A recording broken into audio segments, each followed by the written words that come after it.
Hi everyone, happy Monday. So today we're starting a brand new unit all about bugs and insects. So today I'm going to read you a story that teaches us all about the different kinds of bugs and insects and what makes each of them special. So we have a very special friend who's going to show us all about the different kinds of bugs and insects. Who is this? Do you remember who that is? It's Cat in the Hat. Do you remember what author and illustrator wrote the book The Cat in the Hat? What was his name? Dr. Seuss, good. And what did Dr. Seuss do in all of his books?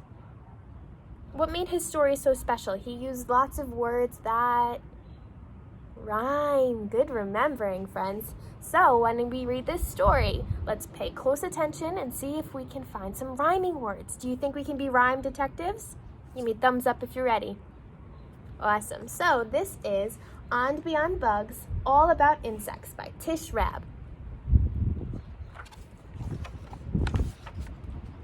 I'm the Cat in the Hat, and I'm glad that I found you. Right now, if you look, you'll see insects around you. They live in the water, the earth, and the sky. Just wait, and you'll soon see an insect go by. There are millions of them. I will show some to you. Your mother will not mind at all if I do. Most insects you'll meet have hard shells and lay eggs. They have wings and can fly, and they all have 6 legs. Can everyone count to 6 with me? 1, 2, 3, 4, 5, 6. Spiders are not insects. This news couldn't wait. Instead of 6 legs, every spider has 8. So spiders are not insects.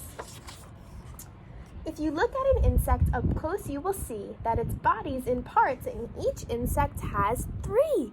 So they have 3 body parts. First the head, then the thorax, and here at the end is the longest part, which is called the abdomen. So they have the head, thorax, and abdomen. Insects cannot see all the things that surround them, so they each have 2 feelers to touch what's around them.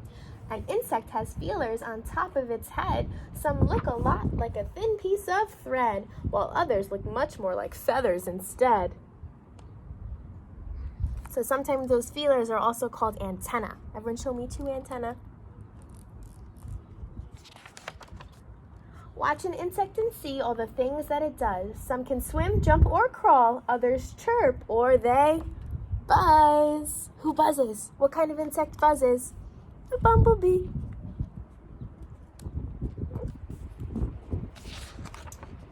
Birds and frogs look for insects in order to eat them, so insects work hard to make sure they don't meet them.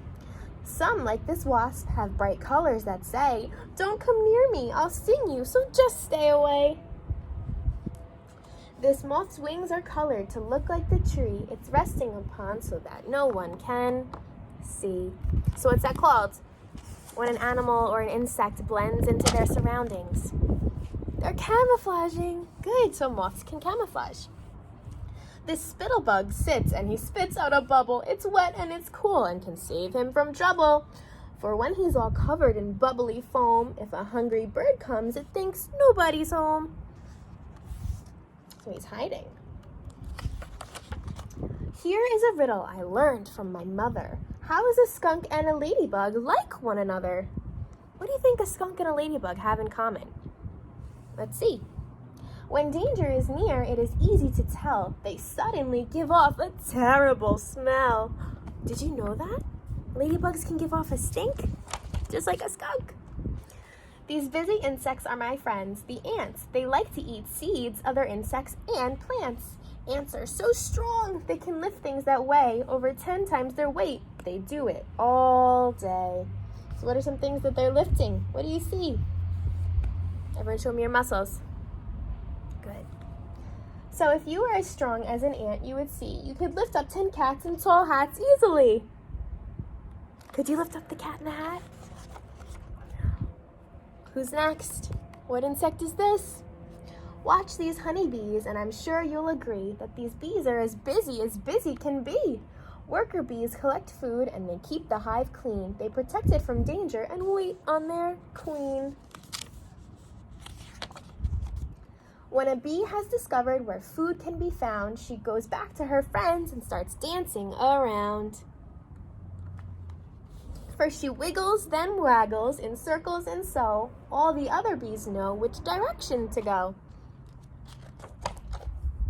So they help each other out, just like our bumblebee friends, right? We can grow lots of flowers with help from the bees. They store dust from each flower in the back of their knees. This dust is called pollen. Next flower they find, when they land on it, they leave some pollen behind. This is called pollination, and it makes the new seeds that grow even more flowers, which everyone needs. So bees help our flowers grow in the springtime. Some insects I know can be unwanted guests. Fleas, flies, and mosquitoes can really be pests. Fleas live on cats, dogs, rats, hamsters, and mice. Their bite is quite itchy, which isn't too nice. But they're wonderful jumpers. Why, if we were fleas, we'd jump over a house. We'd do it with ease. Have you ever wondered why does a fly buzz? Well, it beats its wings fast, and each time that it does, its wings make a sound you can hear in your ear. And this sound lets you know there's a flying fly near. Put your finger on your nose if you've ever heard a fly buzz. Caterpillars do something you might think is strange. They start out as one thing, then one day they change. Some spin a small house on a branch just like this, and this home that they make is called a chrysalis. If you watch it, you'll see when a few weeks go by, it turns into a beautiful new butterfly. What book character did we read about last week that became a butterfly? The very hungry caterpillar. Nice remembering. On warm summer evenings, you may see the light of fireflies flashing off on in the night. They are like tiny flashlights that float in the sky, and if you want to catch them, it's all right to try. Use a jar with a lid, watch them glimmer and glow, then open the jar up and let them all go. All day and all night, on the ground, in the air, insects are moving around everywhere. It's important for us to keep learning about them. The world that we know couldn't go on without them. The butterfly, ladybug, ant, and the bee make everything better for you and for me. So should we be scared of bugs and insects? No, they all have a special job that help us in our world. So I would love if you could go outside today and see if you can find an insect outside. Bye, bumblebees.